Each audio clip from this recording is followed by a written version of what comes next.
Hello everyone, my self dietitian Jyoti Singh from PGI Chandigarh. आप सबको मेरा नमस्कार है। आज मैं आपके सामने डिस्कस करने वाली हूँ कार्बोहाइड्रेट के अगले सीरीज़ में फाइबर और रेजिस्टेंस स्टार्च के बारे में। फ्रेंड्स, ये ऐसा टॉपिक है जो हम हमेशा इग्नोर करते हैं, बट ये इतना इम्पॉर्टेंट टॉपिक है कि हमारे रेगुलर लाइफ में अगर आप प्राइवेट प्रैक्टिशनर हो तो भी आपके लिए जानना बहुत ज़रूरी है, और अगर आप गवर्नमेंट एग्ज़ाम की प्रिपरेशन कर रहे हो तो उसके लिए भी ये आपको टॉपिक बहुत ही हेल्पफुल देने वाला है, क्योंकि इस टॉपिक से एमसीआरई में, आरआरबी में 2-3 बार क्वेश्चन पूछे जा चुके हैं। तो इसमें मैं आपको डिटेल बताऊंगी कि फाइबर क्या है, उसके टाइप्स क्या हैं, रेजिस्टेंस स्टार्च क्या होते हैं, उसके क्या एग्जाम्पल्स होते हैं और वो हमारे बॉडी में क्यों यूज़फुल होते हैं।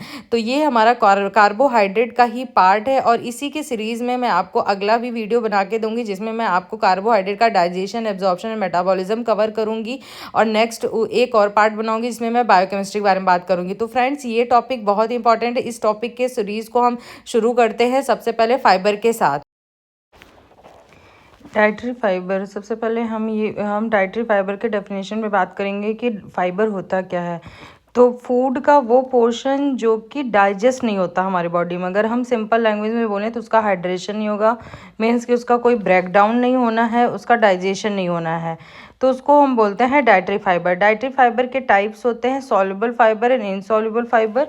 तो आप ये देखिए कि हेमिसेलुलोज, सेलुलोज एंड लिग्निन, ये हैं आपके डाइटरी फाइबर के types. Hemicellulose, cellulose, lignins, oligosaccharide, pectins, gums and waxes. Next one है एक टर्म क्रूड फाइबर। तो जो रेजिड्यू रिमेनिंग रह जाता है जब हम उसको hot sulphuric acid alkaline alcohol से डाइल्यूट करने के बावजूद भी कुछ रेजिड्यू रिमेनिंग रह जाता है, उसको बोलते हैं क्रूड फाइबर। तो मेजर कंपोनेंट है ये पॉलीसेकेराइड का, जो मेजर कंपोनेंट होता है उसको बोलते हैं सेलुलोज। तो बेसिकली ज़्यादातर जो होते हैं पॉलीसेकेराइड वो सेलुलोज होता है, और सेलुलोज जो है वो डाइटरी फाइबर का पार्ट है। ठीक है, तो सेलुलोज है डाइटरी फाइबर का पार्ट, क्योंकि देखिए हमने यहाँ पे भी पढ़ा सेलुलोज, और यही सेलुलोज की डेफिनेशन यहाँ पे भी है। तो ये हो गए आपके डाइटरी फाइबर। नेक्स्ट वन है कि pectin, hemicellulose and lignins plus cellulose, इनको कंबाइंडली क्या बोलते हैं? इनको कंबाइंडली बोलते हैं पैक्टिन्स, हेमिसेलुलोज, लिग्निन्स, इनको कंबाइंडली बोलेंगे डाइटरी फाइबर। तो ये कहाँ पाए जाते हैं? ये प्लांट फूड्स में पाए जाते हैं। मैंने पहले भी बताया है कि प्लांट के प्रोडक्ट्स जो होते हैं उसको ही फाइबर बोलते हैं। तो ये प्लांट फूड्स में ही पाए जाते हैं। फाइबर जितने भी होंगे एनिमल प्रोडक्ट्स में नहीं पाए जाएंगे, और ये रेजिस्टेंट होते हैं डाइजेशन के, मीन्स कि इनका डाइजेशन नहीं होता है इन बॉडी। नेक्स्ट वन है इनसॉल्युबल फाइबर। पहले मैंने बताया अभी आपको कि सॉल्युबल और इनसॉल्युबल 2 टाइप्स के होते हैं। तो सॉल्युबल के बारे में अगर हम बात करते हैं तो सॉल्युबल देखिए कि इनसॉल्युबल जो होता है ये इनडाइजेस्टेबल है और इनसॉल्युबल बोथ है। बट सॉल्युबल क्या है? इनडाइजेस्टेबल है बट सॉल्युबल है। तो दोनों में डिफरेंस यही है कि इनसॉल्युबल फाइबर इनडाइजेस्टेबल होते हैं और इनसॉल्युबल होते हैं in water, but soluble fibre is indigestible but soluble in water. Okay, तो ये हो गए आपके सॉल्युबल इनसॉल्युबल में मेजर डिफरेंस। बेसिकली अगर हम टोटल फाइबर की बात करें कि टोटल फाइबर क्या है, तो सॉल्युबल इनसॉल्युबल दोनों को मिलाकर टोटल फाइबर होते हैं। ठीक है, तो फंक्शनल फाइबर क्या है? नेक्स्ट टर्म है फंक्शनल फाइबर। फंक्शनल फाइबर क्या है? आइसोलेटेड होते हैं और ये सिंथेटिक फाइबर से एक्सट्रैक्ट किए जाते हैं। मतलब सपोज दैट किसी एक फाइबर प्रोडक्ट को उठा के उसमें से कुछ पर्टिकुलर चीज़ें एक्सट्रैक्ट कर लेना, उसको बोलते हैं फंक्शनल फाइबर। ये किसी एक हेल्थ बेनिफिट पे फोकस करेंगे, तो ये हेल्थ बेनिफिट्स के लिए होते हैं फंक्शनल फाइबर। नेक्स्ट टर्म है resistant starch. Resistant starch functions as dietary fibre. ये डाइटरी फाइबर के जैसा ही फंक्शन करता है। तो लेग्यूम्स जो होते हैं, लेग्यूम्स प्राइमरी सोर्स है रेजिस्टेंट स्टार्च का, जिसमें 35% लेग्यूम्स जो होते हैं वो क्या 35% लेग्यूम का जो स्टार्च है वो 35% वो डाइजेशन को स्किप कर देता है, मतलब उसका डाइजेशन नहीं होता है। तो उन्हें functional fibre similar health benefit है, जैसे कि हमारे डाइट नेचुरल सोर्सेज होते हैं फाइबर के, उसी तरीके से फंक्शनल फाइबर होता है। तो सिंथेटिक क्या चीज़ें होती हैं? सिंथेटिक जैसे कि पॉलीडेक्स्ट्रोज। ये देखिए आप सिंथेटिक पॉलीडेक्स्ट्रोज। तो इस पॉलीडेक्स्ट्रोज में क्या क्या होता है? Glucose plus sorbitol. तो तो दोनों मिला के ये होते हैं फंक्शनल फाइबर बनेंगे। और सिमिलर ये क्या करते हैं, किसी एक नेचुरल सोर्स से, फंक्शनल फाइबर का मतलब है कि किसी एक नेचुरल सोर्स से पर्टिकुलर चीज़ एक्सट्रैक्ट कर लेना, तो उसको बोलते हैं फंक्शनल फाइबर। तो सिंथेटिक जैसे कि पॉलीडेक्सट्रोज है, पॉलीडेक्सट्रोज में ग्लूकोज और सॉर्बिटोल पाए जाते हैं। इसके एग्जाम्पल क्या हैं? फंक्शनल फाइबर के एग्जाम्पल है pectin, extracted from citrus peel and used as food ingredients. तो जो पैक्टिन होता है फ्रेंड्स, वो होते हैं सिंथेटिक फाइबर। तो इसको कैसे बनाते हैं? पैक्टिन को एक्सट्रैक्ट किया जाता है, सिट्रस पील से एक्सट्रैक्ट कर लेना पैक्टिन कहलाता है। ओके, तो ये हो गया सिट्रस पील से एक्सट्रैक्ट करना पैक्टिन, तो ये हो गया सिंथेटिक फाइबर। इसी तरीके से साइलियम हस्क, साइलियम हस्क आपको सबको पता होगा, इसबगोल जो हमारे कॉन्स्टिपेशन के लिए ट्रीटमेंट दिया जाता है तो उसमें साइलियम हस्क होता है। साइलियम हस्क को यूज़ किया जाता है, प्लांट सीड्स के का हस्क होता है psyllium husk. Beta glucagon, beta glucagon किस में पाया जाता है? ओट्स एंड बार्ले में। तो बीटा ग्लूकागॉन भी सिंथेटिक फाइबर है। तो सिंथेटिक फाइबर में इनुलिन भी आएगा। इनुलिन किस में पाया जाता है? चिकोरी रूट्स में। तो देखिए सिंथेटिक फाइबर के एग्जांपल्स कौन कौन से हो गए? Polydextrose, pectin, psyllium husk, inulin and beta glucagon. तो ये हो गया आपके सिंथेटिक फाइबर, या इसको हम बोल सकते हैं फंक्शनल फाइबर। अब टोटल डाइटरी फाइबर मैंने पहले बताया, सॉल्युबल इनसॉल्युबल बोथ को मिलाकर टोटल डाइटरी फाइबर होता है। तो made of complex and heterogeneous polymeric materials such as soluble and insoluble polysaccharides plus non-swallowable more or less hydrophobic compounds such as cutin, suberins and lignins। तो total dietary fibre का मतलब है कि उसमें soluble fibre भी होगा, insoluble fibre भी होगा, और उसके साथ साथ कुछ ऐसे फाइबर होंगे जिसको हम स्वैलो भी नहीं कर पाते हैं, जैसे होते हैं क्यूटिन, सुबेरिन्स एंड लिग्निन्स। तो टोटल फाइबर किन से मिलकर बनेगा? Dietary fibre. डाइटरी फाइबर के टू टाइप्स हैं, soluble insoluble plus functional fibre, means कि जो सिंथेटिक फाइबर होगा वो सबको मिला के टोटल फाइबर उसको बोलेंगे। अब इसकी डिग्रेडेबिलिटी या फर्मेंटेबिलिटी की हम बात करेंगे, फाइबर की डिग्रेडेबिलिटी एंड फर्मेंटेबिलिटी। तो कुछ फाइबर्स फर्मेंटेबल होते हैं जिनको ही हम बोलते हैं सॉल्युबल फाइबर। ओके, तो सॉल्युबल फाइबर ही फर्मेंटेबल होंगे, ये याद रखिएगा। और सॉल्युबल फाइबर के एग्जांपल्स हैं पीजी, ये याद रखिएगा आप, एसपीजी। पीजी आप सब लोग, हो सकता है मोस्टली लोग पीजी में रह के अपना जॉब कर रहे हो, कुछ प्रिपरेशन कर रहे हो, तो आप याद रखिएगा पीजी। एस मतलब एस मतलब सॉल्युबल, पीजी मतलब पैक्टिन एंड गम्स। तो ये इसका याद करने का एक ट्रिक है, पीजी सॉल्युबल, सॉल्युबल ही फर्मेंटेबल है। ओके, तो पैक्टिन गम्स, ये देखिए पैक्टिन गम्स, और पैक्टिन हो गया, गम्स हो गया। ओट्स, व्हीट ब्रांड, साइलियम, ये तीनों ये सारे फर्मेंटेबल फाइबर के एग्जांपल्स हैं। ओके, तो mostly mucilaginous and non polysaccharides are degraded to short chain fatty acids. तो ये जो होते हैं ना फर्मेंटेबल फाइबर, ये जब टूटते हैं तो शॉर्ट चेन फैटी एसिड्स देते हैं। Short chain fatty acid released are primarily acetic, butyric and propionic acid. और शॉर्ट चेन फैटी एसिड जब टूटता है तो क्या क्या देता है? Acetic acid, butyric acid and propionic acid. तो these acids are used as source of energy.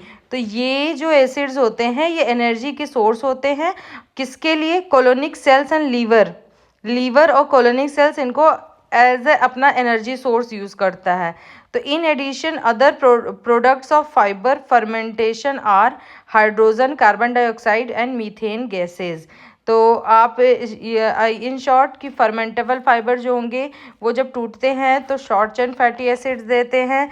Short chain fatty acid जब टूटते हैं तो acetic, butyric and propionic acid देंगे। फिर ये इनका क्या यूज़ होता है? इनको कोलोनिक सेल अपने एज ए एनर्जी सोर्स के लिए यूज़ करेगा। और अदर प्रोडक्ट्स भी होते हैं, तो वो हैं hydrogen, carbon dioxide and methane gases. ये सब हमें मिलता है किससे? ये सब हमें मिल गया उससे, फर्मेंटेबल फाइबर से। तो ये देखिए, इसका आप स्क्रीनशॉट ले लीजिए, ये है आपका फर्मेंटेबल फाइबर की डिटेल। तो फ्रेंड्स इसमें आपको एग्जांपल्स पूछ सकते हैं कि फर्मेंटेबल फाइबर के क्या एग्जांपल्स हैं। Oats, wheats, bran and psyllium husk, ये भी याद रखिएगा, ये भी फर्मेंटेबल ही हैं। तो ये आपके एग्जांपल्स हो गए और ये आपका पूरा उसकी फिजियोलॉजी हो गई कि फर्मेंटेबल फाइबर का क्या कैसे टूटेगा तो क्या बनेगा। ओके, नेक्स्ट अब हम बात करेंगे कि कैलोरी कंटेंट ऑफ इनुलिन। पहले भी मैंने इस पे डिस्कशन किया है, प्रीवियस वीडियो आप देखेंगे तो कैलोरी कंटेंट इनुलिन आपको याद होगा कि भी थोड़ी देर पहले मैंने बताया कि ये फंक्शनल फाइबर है, चिकोरी रूट से मिलता है। और ये चिकोरी रूट से इसको निकाला जाता है इनुलिन को। ये कितनी कैलोरी देता है? 1 किलो कैलोरी पर ग्राम। और देखिए ये यहाँ पे चिकोरी रूट लिखा है। ये क्या होते हैं? Polymer of fruit sugar, fructose. ये फ्रक्टोज के पॉलीमर्स होते हैं, तो इसलिए इसको बोलते हैं पॉलीफ्रक्टोज। सॉल्युबल होंगे, सॉल्युबल डाइटरी फाइबर होता है ये। इनुलिन क्या होगा? सॉल्युबल डाइटरी फाइबर होगा। और ये फर्मेंटेड होते हैं किसके थ्रू? बैक्टीरिया के through. Fermented by bacteria and called prebiotic. Because इसको प्रीबायोटिक कहते हैं क्योंकि ये ग्रोथ को स्टिमुलेट करता है। किसकी ग्रोथ को स्टिमुलेट करता है? Health promoting bacteria like lactobacilli and bifido bacteria. तो ये इनुलिन क्या है? सॉल्युबल है, मतलब फर्मेंटेबल है। और इसके फर्मेंटेबल के लिए कौन से बैक्टीरिया ये फर्मेंटेबल कैसे होते हैं? बैक्टीरिया के थ्रू, इसलिए इसको प्रीबायोटिक कहते हैं। इसका बहुत ज़्यादा बेनिफिट है क्योंकि ये प्रीबायोटिक है। ये क्या करेंगे? जो गुड बैक्टीरिया होते हैं हमारे बॉडी में, उसको ये स्टिमुलेट करते हैं, जिससे हमारा डाइजेशन अच्छा होता है। तो गुड बैक्टीरिया कौन कौन से हैं? Lactobacillus and bifido bacteria. तो ये इन दोनों बैक्टीरिया को क्या बोलते हैं? Symbiotic microbes colonise large bowel of the expenses of harmful one such as coliform. ये बैक्टीरिया क्या करते हैं? जो हमारे गट में हार्मफुल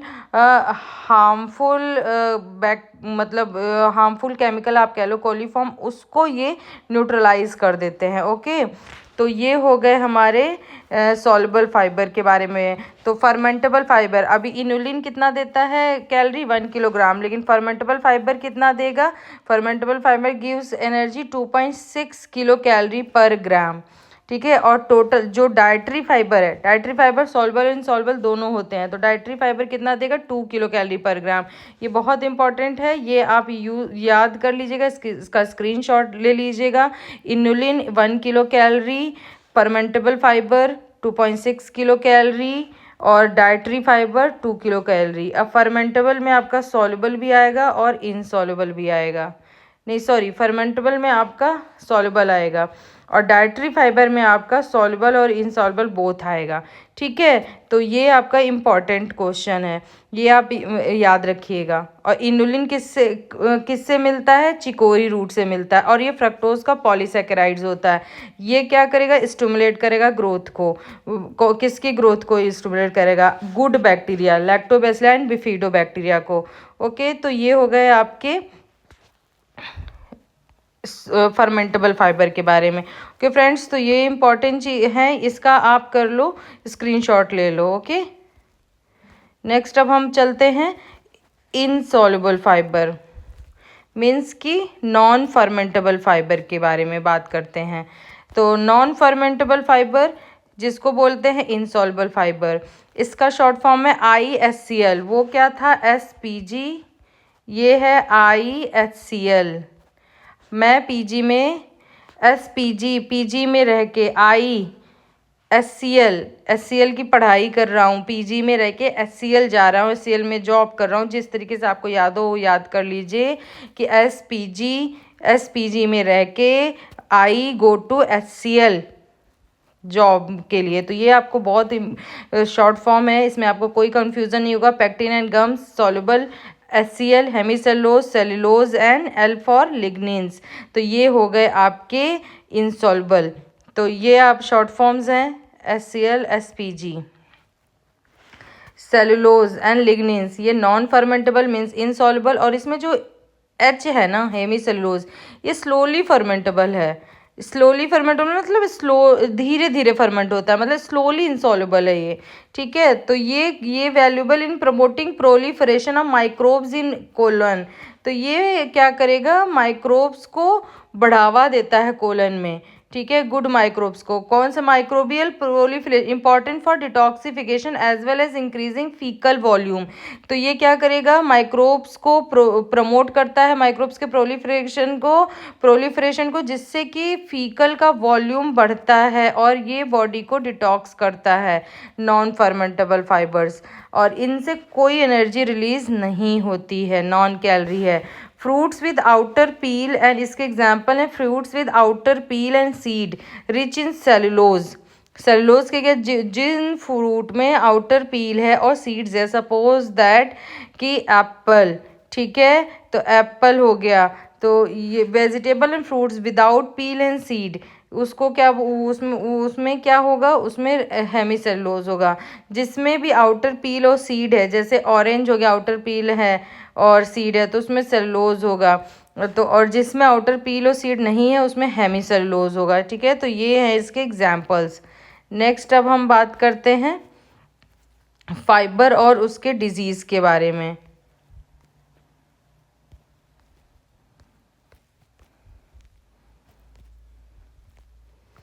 अब फाइबर का डिजीज़ में क्या रोल है, उसमें थोड़ा सा हम एक दो डिजीज़ के बारे में पढ़ लेते हैं, और ये इसको बहुत ज़्यादा पढ़ने की ज़रूरत नहीं है, फिर भी थोड़ा सा हम इस पर इनलाइट कर लेते हैं कि फाइबर कौन से डिजीज़ में क्या बेनिफिट देता है। तो फर्स्ट है coronary heart disease. Heart disease में फाइबर का बहुत इंपॉर्टेंट है। हाई फाइबर लेने से कोलेस्ट्रॉल कम होता है, ट्राइग्लिसराइड्स अगर हमारा बॉडी में बढ़ रहा है, कोलेस्ट्रॉल बढ़ रहा है, जिसको सिंपल मेडिकल टर्म में बोलते हैं खून गाढ़ा हो रहा है, तो पेशेंट को हम क्या सजेस्ट करते हैं, हाई फाइबर डाइट। तो हाई फाइबर के जो भी सोर्सेज होते हैं वो CHD वाले पेशेंट को रिकमेंड किया जाता है। तो फाइबर में पैक्टिन किस में पाया जाता है, एप्पल एंड गुआवा। पैक्टिन क्या है, सॉल्युबल फाइबर है, आप याद करिए SPG। तो P फॉर पैक्टिन किस में पाया जाता है, एप्पल एंड गुआवा में। ये क्या करता है, low level of serum cholesterol के लेवल को कम कर देता है। तो और दूसरा क्या करता है, enhance excretion of faecal steroids. तो फीकल के थ्रू स्टीरॉयड्स का एक्सक्रीशन कर देता है। तो ये है आपका पैक्टिन का बेनिफिट। और ये क्या करता है, ट्राइग्लिसराइड को कुछ नहीं कम करता है, HDL के ऊपर इसका कोई जोर नहीं चलता है। तो पैक्टिन का क्या है, पैक्टिन क्या करेगा, पैक्टिन सीरम कोलेस्ट्रॉल को घटाएगा, फीकल में स्टीरॉयड्स का एक्सक्रीशन बढ़ाता है, ट्राइग्लिसराइड को बिल्कुल छेड़छाड़ नहीं करेगा, HDL का बिल्कुल छेड़छाड़ नहीं करेगा। नेक्स्ट है ग्वारगम किस में पाया जाता है, guar gum extracted from seeds of cluster bean के सीड्स से एक्सट्रैक्ट किया जाता है, जिसको बोलते हैं ग्वारगम। ये भी हाइपोकोलेस्टेमिक इफेक्ट देते हैं, मतलब कोलेस्ट्रॉल को कम करता है। लेग्यूम्स, वेजिटेबल्स एंड फ्रूट्स, ये क्या करेंगे, ये भी कोलेस्ट्रॉल को कम करेंगे। ठीक है, नेक्स्ट है साइलियम इसबगोल में होता है और ये भी कोलेस्ट्रॉल को कम करता है। Dietary fibre reduces fibrinogen level, lowers the risk of blood clot formation and myocardial infection. तो डाइटरी फाइबर और क्या करता है, फाइब्रिनोजन लेवल को कम करता है, जिससे कि ब्लड क्लॉट की संभावना कम हो जाती है और मायोकार्डियल इन्फेक्शन के चांसेस कम हो जाते हैं। ओट्स एंड बार्ले में बीटा ग्लूकागॉन होता है, ये increase amount of beta glucagon. तो लो कोलेस्ट्रॉल को कम करता है, ये कोलेस्ट्रॉल के सिंथेसिस को भी ये रोकता है, इनहिबिटेड बाई कैसे, acetic propionic and butyric acid. ये फर्मेंटेबल फाइबर से रिलीज होता है, आपको अभी मैंने बताया था थोड़ी देर पहले। ABC होता है ये, ABP एक न्यूज़ चैनल आता है, ये याद रखिएगा। ABP न्यूज़ चैनल किससे निकलेगा, फर्मेंटेबल फाइबर से। तो ABP news channel acetic propionic and butyric acid, ये कोलन बैक्टीरिया के द्वारा जनरेट किया जाता है और ये क्या करेगा, कंसंट्रेट क्लियरेंस ऑफ LDL को क्लियर करता है, लो डेंसिटी लिपोप्रोटीन जो होता है। अब फेनुग्रीक सीड मतलब मेथी सीड्स, आपने अगर आप गए होगे कभी किसी डाइटिशियंस के पास कंसल्ट किया होगा या आपने पढ़ा होगा, तो मेथी जो दाना होता है फाइबर उसमें बहुत अच्छे अमाउंट में होता है, तो वो शुगर भी कम करता है और वो कोलेस्ट्रॉल भी कम करता है। कैसे क्योंकि इसमें 20% म्यूसिलेजिनस फाइबर होता है और 50% टोटल फाइबर होता है। तो ये क्या करते हैं, ये कोलेस्ट्रॉल को रिड्यूस करते हैं। तो ये आप भी अब रिकमेंड करना शुरू कर दो, जिनका भी कोलेस्ट्रॉल बढ़ रहा है उनको आप मेथी सीड्स बोलिए लेने के लिए, ठीक है। तो क्योंकि आप भी फ्यूचर के डाइटिशियंस हो तो आपको ये छोटे छोटे ट्रिक्स पता होने चाहिए। मेथी सीड्स सोक करके लें या हर मील के पहले लें 10 to 15 ग्राम। ओके, तो इसके आप स्क्रीनशॉट लेना चाहें तो ले लीजिए। नेक्स्ट हम बात करेंगे,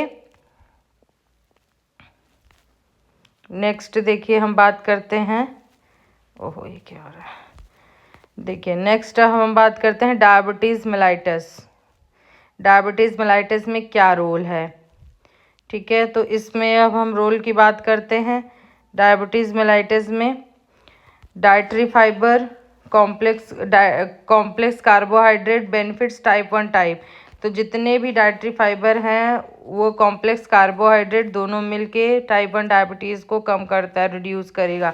lower insulin requirement and increase peripheral tissue insulin sensitivity. तो ये इंसुलिन की रिक्वायरमेंट को कम करते हैं डाइटरी फाइबर, और पेरीफेरल टिश्यू इंसुलिन सेंसिटिविटी को बढ़ावा देते हैं। तो फर्मेंटेबल जो भी होते हैं, मतलब सॉल्युबल, मतलब पेक्टिन एंड गम्स, ये क्या करेंगे, और हेमिसेलुलोज जो मैंने बताया था स्लोली फर्मेंटेबल हैं, फ्रूट्स में पाए जाते हैं। 20 से 30 ग्राम लेने पे शुड बी टेकन, लेने पे इंक्रीज इंटेस्टाइनल ट्रांजिट टाइम, ठीक है। Increase intestinal transit time, delay gastric empty, slow glucose absorption, lower serum cholesterol. तो इंटेस्टाइनल मतलब खाना पचने के जो टाइम को बढ़ा देते हैं ये, और पेट भरा भरा रहता है, और ग्लूकोज का एब्जॉर्प्शन स्लो हो जाता है, और सीरम कोलेस्ट्रॉल को कम कर देते हैं। तो फर्मेंटेबल फाइबर पेक्टिन गम्स है जो कि सॉल्युबल है, तो ये 20 से 30 ग्राम लेना चाहिए। Insoluble cellulose and lignins, cellulose and lignins क्या करेंगे, वेजिटेबल ग्रेन्स इसमें पाए जाते हैं, नॉन फर्मेंटेबल हैं। ये क्या करेगा, ये डिक्रीज इंटेस्टाइन टाइम, ये जल्दी से खाने को डाइजेस्ट कर देता है, ठीक है। इंक्रीज फीकल बल्क, तो स्टूल के बल्क को इंक्रीज करेगा। डिले ग्लूकोज एब्जॉर्प्शन, ये ग्लूकोज के एब्जॉर्प्शन को डिले कर देता है, थोड़ा रोक देता है। और सॉल्युबल क्या करता है, स्लो करता है, ठीक है, धीरे धीरे करेगा। और ये क्या करेगा, थोड़ा सा लेट करेगा।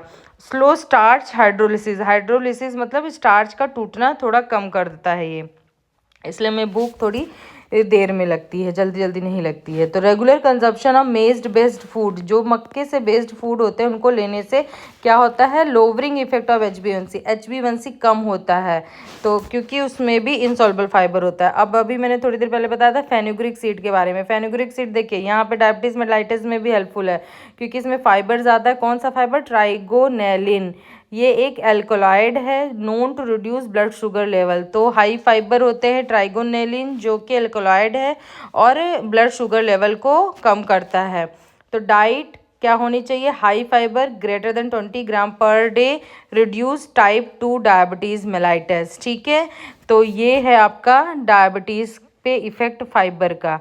तो इसको आप चाहे तो स्क्रीनशॉट ले लीजिए, चाहे इसको नोट डाउन कर लीजिए। ओके, अब हम नेक्स्ट बात करेंगे। अब हम नेक्स्ट चलते हैं किस पे, कॉन्स्टिपेशन पे। तो कॉन्स्टिपेशन पे देखिए फाइबर क्या करता है, प्रिवेंट करता है कॉन्स्टिपेशन को। जब भी हमें मतलब कोई भी होता है जिसको बोलते हैं कि एसिड बन रहा है, तेजाब बन रहा है, या फिर जलन हो रही है, तो फाइबर ज़्यादा लेने के लिए बोलते हैं। क्यों बोलते हैं, क्योंकि फाइबर से क्या होता है, कॉन्स्टिपेशन रुकता है, ठीक है। इनुलिन, इनुलिन किस में पाया जाता है, इनुलिन चिकोरी रूट से निकाला जाता है। इनुलिन ऑनियन में पाया जाता है। ये क्या करता है, स्टूल की फ्रिक्वेंसी को बढ़ा देता है। कॉन्स्टिपेशन किसको बोलते हैं, कि हमारा मोशन ही नहीं होता, पेशेंट में 2 से 3 दिन मोशन ही नहीं आता, तो उनको क्या आप सजेस्ट कर सकते हो, ऑनियन। ऑनियन में इनुलिन होता है। इनुलिन क्या करेगा, स्टूल की फ्रिक्वेंसी को बढ़ाता है, कॉन्स्टिपेशन को रोकेगा और एज अ प्रीबायोटिक काम करता है। तो ये है इनुलिन। इनुलिन फाइबर का आपका सोर्स है। अब dietary fibre, total dietary fibre की बात करें तो prevent formulation of diverticulitis by preventing bulk in colon, the composition and health and colonic microflora, affect fermentable of carbohydrate. IBD, Crohn's disease and ulcerative colitis में भी dietary fibre बहुत helpful है, ये symptoms को इम्प्रूव करता है। Okay, colon cancer में भी है कि कोलन कैंसर में भी फाइबर का इम्पॉर्टेंट रोल है कि वो खाने को जल्दी डाइजेस्ट कर देते हैं, और फाइबर लेने से बार बार मतलब उनको कॉन्स्टिपेशन की दिक्कत नहीं आएगी। तो कोलन कैंसर है आपके लिए, उसमें भी फाइबर का बहुत ज़्यादा इंपॉर्टेंट रोल प्ले है। अब ये बहुत इंपॉर्टेंट क्वेश्चन है, water insoluble and soluble fibre. Water insoluble soluble fibre का क्या कंपोजिशन होना चाहिए आपके डाइट में? तो वाटर इनसॉल्युबल सॉल्युबल का जो कंपोजिशन होना चाहिए वो 3:1 होना चाहिए आपके डाइट प्लान में। तो वाटर इनसॉल्युबल सॉल्युबल फाइबर का रेशियो कितना होना चाहिए? 3:1। ये नोट कर लीजिए आप, ठीक है। ये आपका अब हो गया फाइबर टॉपिक कंप्लीट। नेक्स्ट अब हम बात करेंगे रेजिस्टेंस स्टार्च। तो अब हम बात करते हैं रेजिस्टेंस स्टार्च की। तो सबसे पहले हम ये जानेंगे कि रेजिस्टेंस स्टार्च होता क्या है। रेजिस्टेंस स्टार्च, जैसे कि आपको नाम से भी पता चल रहा होगा, resistance starch is the type of starch that resist digestion in the small intestine. Means कि ये स्मॉल इंटेस्टाइन में ऐसा स्टार्च जिसका डाइजेशन नहीं होता है और वो लार्ज इंटेस्टाइन में फर्मेंटेशन के लिए अवेलेबल होता है। तो ऐसे स्टार्च को बोलते हैं रेजिस्टेंट स्टार्च, ठीक है। ये एज अ प्रीबायोटिक काम करता है हमारे बॉडी के लिए, ठीक है, क्योंकि इनका डाइजेशन स्मॉल इंटेस्टाइन में नहीं होता है। नेक्स्ट इसके टाइप्स के बारे में बात करेंगे। टाइप्स क्या कौन कौन से हैं? तो इसका जो फर्स्ट टाइप है वो है रेजिस्टेंस स्टार्च टाइप 1, जिसको आप सिंपल वर्ड में याद करिए, physically inaccessible starch. Physically inaccessible का मतलब है कि जो कि फिजिकली एक्सेसिबल ना हो सके। इसका क्या मतलब हुआ कि ये स्टार्च का फ्रेंड्स, ये ऐसे स्टार्च होते हैं कि जिनका स्ट्रक्चर बहुत ही ज़्यादा कॉम्प्लेक्स होता है। मींस कि फाइब्रस सेल वॉल का बना होता है और ये अपने ही स्ट्रक्चर में ट्रैप्ड होते हैं। ये अपने ही स्ट्रक्चर में ट्रैप्ड होते हैं, तो जिनको डाइजेस्टिव एंजाइम जिन पर वर्क नहीं कर पाते हैं।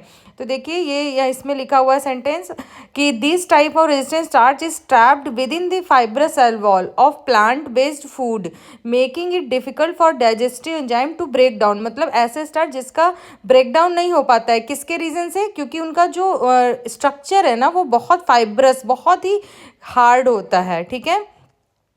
तो इनके डाइजेशन में क्या होता है, since the starch is locked inside these tough structure, means कि जो इनका जो स्ट्रक्चर है वो बहुत टफ स्ट्रक्चर में ये पैक्ड होते हैं, इसलिए ये स्मॉल इंटेस्टाइन से पास होके अनडाइजेस्टेबल रूप में पास होके लार्ज इंटेस्टाइन में जाते हैं, ठीक है। तो लार्ज इंटेस्टाइन में ये अवेलेबल होते हैं माइक्रोफ्लोरा के फर्मेंटेशन के लिए, ठीक है। तो इसके जो एग्जाम्पल्स हैं ये बहुत इंपॉर्टेंट है, एग्जाम्पल्स आप नोट डाउन करो कि इसका एग्जाम्पल्स कौन कौन से हैं। Whole grains, whole grains means कि वीट, बार्ले, ओट्स, ठीक है, quinoa, seeds, flax seed, chia seeds, legumes, beans and lentils, ये इसके एग्जाम्पल्स हैं, ठीक है। तो इसके ये एग्जाम्पल्स, इसको आप नोट डाउन करिए, बहुत इंपॉर्टेंट है। तो रेजिस्टेंट टाइप, होपफुल कि आपको रेजिस्टेंट स्टार्च टाइप 1 समझ में आ गया होगा, फिजिकली इनएक्सेसिबल स्टार्च। नेक्स्ट हम बात करते हैं resistant starch type 2, high amylose starch, जिसके नाम से ही समझ में आ रहा है हाई एमाइलोज, मतलब ऐसा स्टार्च जिसमें एमाइलोज की क्वांटिटी बहुत ज़्यादा होती है। तो ये ऐसे स्टार्च जिसमें हाई एमाइलोज होता है, जिसकी वजह से उसका स्ट्रक्चर बहुत ही टाइटली पैक्ड होता है और जिसकी वजह से डाइजेस्टिव एंजाइम उस पर वर्क नहीं कर पाता, उसका ब्रेकडाउन नहीं हो पाता। तो ऐसे स्टार्च क्या होते हैं कि human digestive enzymes struggle to break it down. It passes through the large intestine where it ferments and produce short chain fatty acid like butyrate which support gut health. तो ये हो गए इसके डाइजेशन में क्या क्या इफेक्ट आता है, ठीक है। तो ये आप नोट डाउन कर लेना। अब इसके आते हैं हम सोर्सेज पे, मीन्स के एग्जाम्पल्स पे। These are very important question, ये AIMS-CRE 2024 में पूछा गया क्वेश्चन है, तो इसको आप हाईलाइट करो या नोट करो कि रेजिस्टेंट टाइप 2 स्टार्च के जो टाइप हैं, रॉ पोटैटो मतलब कुक्ड नहीं किया हुआ, ग्रीन या अनराइप बनाना, प्लांटेल्स, सम मेज, रॉ लेग्यूम्स। मतलब रॉ पोटैटो एंड रॉ बनाना आपसे पूछ लेगा कौन से टाइप का स्टार्च है, तो आपको ये याद होना चाहिए ये रेजिस्टेंट स्टार्च टाइप 2 है, ठीक है। Cooking these food break down the starch structure, reduce their resistant to digestion. अच्छा, अगर आप रॉ पोटैटो को कुक कर देते हो तो इनके रेजिस्टेंट स्टार्च का जो क्वालिटी है वो ब्रेक डाउन हो जाता है, ठीक है। तो ये हो गए आपके रेजिस्टेंट स्टार्च टाइप 2। नेक्स्ट हम बात करते हैं टाइप 3 की। तो टाइप 3 में रेट्रोग्रेटेड स्टार्च, इसको जो सिंपल वर्ड में हम याद करेंगे रेट्रोग्रेटेड स्टार्च, तो forms when starch are cooked and cooled, मतलब ऐसे स्टार्च जिनका फॉर्मेशन तब होता है जब हम उसको पका के ठंडा करते हैं, ठीक है। Forms when starch are cooked and cooled, तो causing them to undergo retrogradation, a process where starch molecules reorganise and become resistant to digestion. Means कि ऐसे स्टार्च जिसको हम पका के ठंडा करने पे एक रेट्रोग्रेशन मतलब एक कॉम्प्लेक्स स्ट्रक्चर फॉर्म हो जाता है और जिससे डाइजेस्टिव एंजाइम उस पर वर्क नहीं कर पाता है, तो वो स्मॉल इंटेस्टाइन में उसका ब्रेक डाउन नहीं हो पाएगा, वो लार्ज इंटेस्टाइन में चला जाएगा फॉर द फर्मेंटेशन। तो ऐसा स्टार्च आता है टाइप 3 रेट्रोगेटेड स्टार्च में। इसका examples these are also very important, तो इसको आप हाईलाइट करो। कुक्ड एंड कूल्ड राइस, ठीक है, cooked and cooled potato, cooked and cooled pasta, cooked and cooled legumes, these are the type 3 और रेजिस्टेंट स्टार्च। तो ये हम ना डायबिटिक पेशेंट को भी सजेस्ट करते हैं कि जिनको शुगर लेवल बड़ा होता है तो उनको हम बोलते हैं कि आप राइस को पका के ठंडा करके खाइए, क्योंकि उसमें रेजिस्टेंट स्टार्च का फॉर्मेशन हो जाता है जिससे शुगर लेवल बढ़ता नहीं है, ठीक है। Reheating these food does not destroy resistant starch once it forms. तो ये टाइप का जो स्टार्च होता है ना, एक बार डेवलप हो गया तो दोबारा टूटता नहीं है, चाहे आप उसको कितना ही हीट दे दो। नेक्स्ट वन है रेजिस्टेंट स्टार्च टाइप 4, जिसको हम बोलते हैं chemically modified starch. Chemically modified starch आपको नाम से भी सजेस्ट हो गया होगा कि मतलब जिसको हम केमिकली मॉडिफाइड करते हैं, ठीक है। तो इनका यूज़ हम प्रोसेस फूड आइटम्स में करते हैं जिसके सोर्सेज हैं baked goods, processed food, resistant dextrins. अब इसके क्या बेनिफिट है, ये same as it is benefits देते हैं जैसे कि फाइबर में जो होते हैं। ये ग्लाइसेमिक इंडेक्स को लोअर करते हैं, मतलब ग्लाइसेमिक रिस्पांस को कम करते हैं, शुगर लेवल को डाउन करते हैं एंड वेट मैनेजमेंट में हेल्पफुल होते हैं। अब आ गया टाइप 5। टाइप 5 को बोलेंगे अमाइलोज लिपिड कॉम्प्लेक्स स्टार्च। अच्छा, ये आपने सुना भी होगा कि अमाइलोज लिपिड की मतलब जो डायबिटिक पेशेंट हैं वो घी खाएं चावल के साथ तो उनका शुगर लेवल डाउन रहता है, वो यही रेजिस्टेंट स्टार्च की वजह से होता है। क्योंकि जब हम अमाइलोज जिसमें ज़्यादा होते हैं उसमें थोड़ा सा हेल्दी फैट डालते हैं तो रेजिस्टेंट स्टार्च का फॉर्मेशन कर लेते हैं। तो forms when amylose interacts with fats और oils making the starch more resistant to digestion, ठीक है, जो मैं अभी बता रही हूँ। Can be created by cooking starchy food with specific fat. अब इसके क्या बेनिफिट है, help maintain stable blood sugar level, जो जैसे कि मैंने बताया डायबिटिक पेशेंट को राइस में आप बोलो घी डालकर खाएं तो उनका शुगर लेवल नहीं बढ़ता है। Support gut health and short chain fatty acid production में help reduce inflammation. Means IBD के पेशेंट को भी हम बोलते हैं कि राइस खा रहे हो तो थोड़ा सा उसमें घी डाल के खाओ। सोर्सेज इसके क्या एग्जाम्पल हैं, rice cooked with coconut oil and cooled, pasta cooked with butter and cooled, starchy food prepared with healthy fats, ठीक है। तो ये इसके एग्जांपल्स हो गए। फ्रेंड्स, ये जो टॉपिक है ना मैं आपको बता दूं, इसको हम हमेशा इग्नोर करते हैं, लेकिन इसको इग्नोर बिल्कुल नहीं करना है। इस पर आप शॉर्ट नोट्स बनाओ, इसके स्क्रीनशॉट लो। अगर आपको मेरी ये पीडीएफ चाहिए होगी तो आप मुझे कमेंट करना, मैं इसका पीडीएफ आपको भेज दूंगी। ये बहुत इंपॉर्टेंट टॉपिक है। इसी टॉपिक से एम CRE 2024 में 3 से 4 क्वेश्चन आए थे। मैं ये टॉपिक नहीं कवर करके गई थी, इसलिए मेरे को ये बिल्कुल याद है और मैं ये आपसे इसलिए शेयर कर रही हूँ कि ताकि आप भी इसको इग्नोर ना करें। और अगर आपको मेरी वीडियो पसंद आ रही है तो प्लीज़ इसको मुझे कमेंट में ज़रूर बताना और आपको और कौन से टॉपिक पढ़ने हैं उसके बारे में आप बताना। Okay, thank you so much. तो friends, thank you so much for watching Nutrimate dietetics academy. आपको अगर मेरा ये वीडियो पसंद आया हो तो फ्रेंड्स मैं एक बार फिर से आपसे रिक्वेस्ट करूँगी कि आप सब मेरे वीडियो को सब्सक्राइब करिए, आप मेरे यूट्यूब चैनल को सब्सक्राइब करिए, लाइक करिए, शेयर करिए और नोटिफिकेशन का बेल आइकन प्रेस करिए ताकि आपके पास मेरे वीडियोज़ पहुँच जाएँ। और आप मुझे प्लीज़ कमेंट करते रहिए। आपको कोई भी डाउट है तो आप मुझे मैसेज करिए, कमेंट करिए। और अगर आपको मेरी पीडीएफ किसी भी टॉपिक से रिलेटेड पीडीएफ चाहिए तो उसके बारे में भी बताइए। और कोई स्पेशल टॉपिक पढ़ना है फूड न्यूट्रिशन एंड डायटेटिक्स से रिलेटेड तो आप वो भी बताइए। मैं अब कोशिश करूँगी कि थोड़ा सा वीडियो जल्दी जल्दी लेके आऊँ, क्योंकि फ्रेंड्स मैं बताऊँ मैं थोड़ा सा बिजी रहती हूँ अपने रूटीन वर्क के लिए, तो इसलिए थोड़ा लेट हो जाता है। बट अगर आपको चाहिए कि आप प्रिपरेशन कर रहे हो और मेरे वीडियोज़ आपके लिए हेल्पफुल है तो मुझे बताइएगा ज़रूर, इससे मुझे थोड़ा मोटिवेशन मिलेगा। और मैं आपको कोशिश करूंगी कि सारे टॉपिक्स 1 बाय 1 क्लियर मतलब लेके आऊं ताकि एम CRE और दूसरे जब भी एग्ज़ाम आए तो आपको मेरे वीडियो ये बहुत हेल्पफुल हो। Okay, thank you so much. ऐसे ही प्यार बनाए रखिएगा और गुड बाय। श्री शिवाय नमस्तुभ्यम।